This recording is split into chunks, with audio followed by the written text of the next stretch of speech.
প্রিয় দর্শক, যিনি ওখানে ময়লা টুকিয়ে কিছু ময়লা থেকে বেছে বেছে তার বস্তায় নিচ্ছেন, আসলে উনি ময়লা না, উনি জীবন চালাতে করছেন।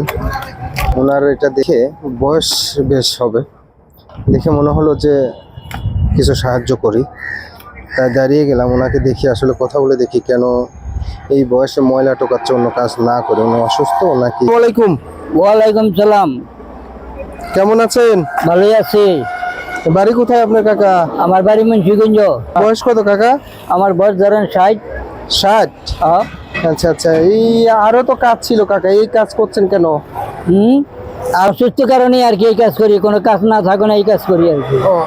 অসুস্থ এই কাজ কারণে? করে নিজে সংসার চালাই, নিজে খাই, বাল বাচ্চারে খাওয়াই, ঘর ভাড়া দিয়ে চলি। ও আচ্ছা আচ্ছা, মানে জীবন চালানোর তাগিদে এটা করেন না? হ্যাঁ। এটা থেকে আয় রোজগার কত আসে, মানে প্রতিদিন এটা? না বেশি আয় নাই বাবা, হনে কত আসে?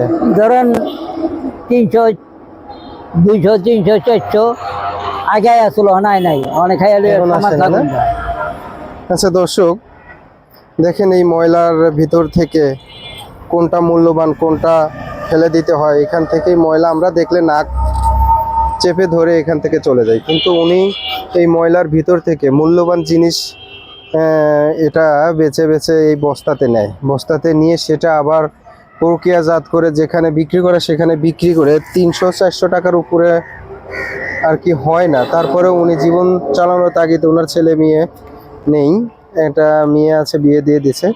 এখন উনি সেই হিসাবে আর কি, চাচি আছে এখনো বেঁচে আছে, সংসার চালায়।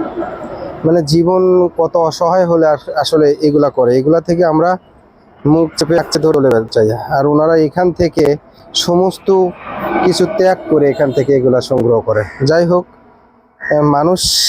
মানুষের জন্য এগুলা দেখলে মানুষের বিবেক জাগ্রত হয়। তারপরেও যতটুকু বিবেক নিয়ে চলি না আমরা।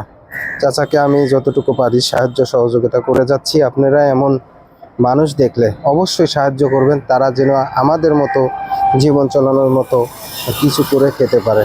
আসসালামু আলাইকুম।